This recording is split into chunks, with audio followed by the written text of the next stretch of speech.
Welcome to our comparison of two popular countertop ice makers, the Silonn Nugget Ice Maker and the Electactic Ice Maker. In this video, we'll dive into their features, performance, and what sets them apart. Whether you're looking for chewable nugget ice for your drinks or a reliable machine for your kitchen, we've got you covered.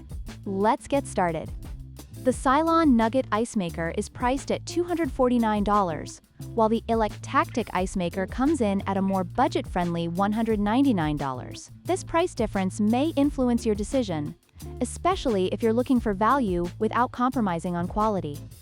When it comes to noise levels, the Electactic Ice Maker operates at a quiet 43 decibels, making it ideal for noise-sensitive environments. In contrast, the Silonn does not specify its noise level, suggesting it may operate at a standard volume. This could be an important factor for those who prefer a quieter kitchen.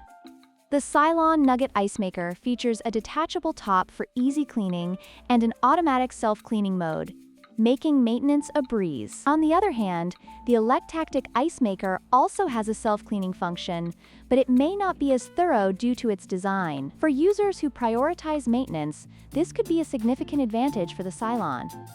In conclusion, both the Silonn Nugget Ice Maker and the Electactic Ice Maker have their strengths and weaknesses. If you value easy maintenance and quick ice production, the Silonn may be the right choice for you. However, if you're looking for a quieter, more budget-friendly option, the Electactic could be the better fit. Don't forget to like, share, and subscribe for more comparisons like